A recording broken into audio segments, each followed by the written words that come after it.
j'ai cru lire quelque part que vous étiez membre du RDMC et que vous avez été monté par le pouvoir RDPC pour démettre M. Mila Assoute comme président de cette formation politique. Est-ce que c'est vrai? Voilà ma question. C'est votre nom qui m'a échappé. Jérôme. Excusez-moi. Je comprends pourquoi vous vous intéressez. Melon, à côté de Saint-Dieu. Et M. Mila Assoute est effectivement chef supérieur au Sanzo à Saint-Dieu. Est-ce que c'est vrai que j'ai été monté par le pouvoir pour destituer Chief Mila Assoute? Non, ce n'est pas vrai. Maintenant, je vais vous expliquer. Chief Mila Assoute, comme je l'ai dit dans une émission télé récemment, je le considère comme mon père politique. Et c'est toujours le cas. C'est l'homme aux côtés de qui j'ai fait le premier pas dans le champ.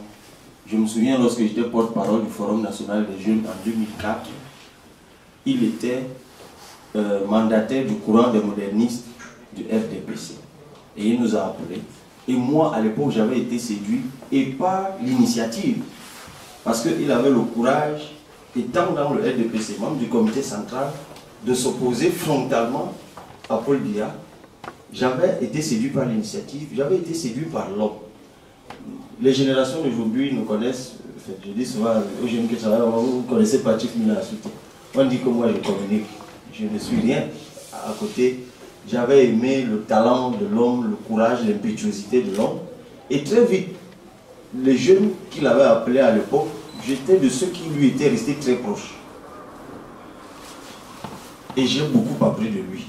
Et je lui ai toujours rendu hommage pour ça. Parce que c'est quand même un type qui pouvait m'appeler un jour, il me dit, bon écoute Cabral, je viens t'écouter à la radio. Ça, il faut corriger. La politique, c'est ça, tu vois. J'ai beaucoup appris de lui. Et puis finalement, il a démissionné du RDPC, il a déposé sa candidature. Son dossier a été rejeté parce qu'on avait soutiré une pièce de ce dossier. La déclaration sur l'honneur. Pour ceux qui ont déjà fait des dossiers de candidature, ils savent que c'est la pièce la plus banale d'un dossier de candidature. C'est-à-dire tu prends un papier formant et tu écris au BIC que je m'engage à respecter la constitution du Cameroun si je suis élu président. C'est ça, la déclaration sur l'honneur. Et c'est la seule pièce qui dit-on manquait de son dossier alors qu'on l'avait rédigé ensemble. Donc, mais comme c'est la seule pièce qui n'est pas traçable, parce que les autres pièces, soit tu as payé un truc quelque part, on peut retrouver le reçu, c'est la seule pièce qui est volante. Et comme à l'époque on n'avait pas eu la présence d'esprit de déposer le dossier par exploit d'huissier, on a soutiré. C'est les choses du Cameroun. Et puis il a fait l'objet de beaucoup de persécutions, il est parti en Europe.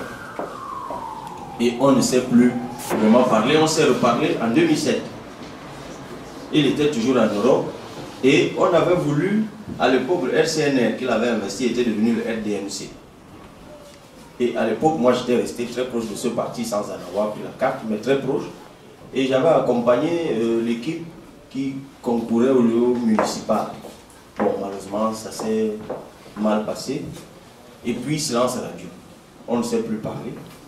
Ce qui s'est passé, entre-temps, c'est que certaines personnes qui composaient le bureau avaient donc décidé de le destituer et de mettre notre président à la tête du parti au motif peut-être même légitime, qu'il était parti et qu'il ne donnait plus de nouvelles et qu'il fallait que le parti fonctionne.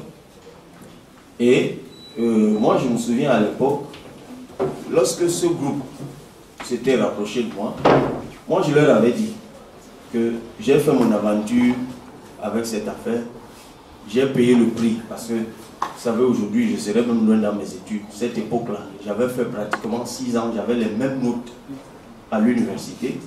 J'ai dû quitter le droit public pour faire le droit public, parce que ça, c'est une partie de ma vie que les gens ne connaissent pas. J'ai traversé des moments très difficiles en ce moment-là, mais j'en suis heureux, parce que c'était le moment de formation. Moi, je leur avais dit, Chief Mila n'est plus là, le RDMC n'est plus là. Moi, je considère que me lancer dans une affaire de destitution, c'est manquer de loyauté. Parce que pour moi, la loyauté, c'est quelque chose de fondamental. Donc, j'avais pris mes distances vis-à-vis de cette initiative. C'est pour ça que nulle part vous ne verrez mon nom là-dedans. C'est-à-dire que ceux qui ont destitué, leurs noms sont connus, ils ont déposé des dossiers au MINAT, leurs noms sont connus, les lieux de réunion et tout le reste. Je ne suis mêlé ni de près ni de loin. Mais je crois que mon silence a dû entretenir la confusion. C'est-à-dire que, n'ayant pas condamné ce qu'il faisait, n'ayant pas participé, certaines personnes se sont dit, bon, qui ne dit mot comme ça. Oui, mais je n'étais vraiment pas intéressé par ça, je vous assure. Il était parti, pour moi, la page était tournée. À ceux qui ont voulu lui prendre le parti, je leur ai dit bonne chance. Si vous réussissez à le lui prendre, battez-vous avec lui, ce que ça vous donne, ça vous donne. Donc on est resté, on a plus de... jusqu'à ce que l'autre jour, non, avant même la sortie dans l'émission de Jean Bruno Ternier, bon, il se soit permis d'écrire des choses sur moi, il m'a copieusement lavé, fait pour parler comme au quartier, il a dit des choses. Et moi, j'ai jamais réagi. J'ai dit, je répondrai à tout le monde, sauf à quelqu'un que je considère comme mon père politique. Je maintiens ma loyauté vis-à-vis de lui. Et je considère que lui aussi peut se tromper sur mon compte, comme beaucoup d'autres, et qu'il finira par se réaliser. Moi, je ne vais jamais me chamailler avec lui, je ne vais jamais répondre, parce que je sais que je ne lui ai jamais rien fait de mal. Donc voilà la réponse que je peux donner. Si jamais vous le voyez, dites-lui bonjour de ma part, et que le respect que j'ai vis-à-vis de lui est intact. Sa sortie récemment, je l'ai trouvée malheureuse, parce que je m'attendais à toute forme d'attaque, sauf venant de lui, mais bon. C'est la politique.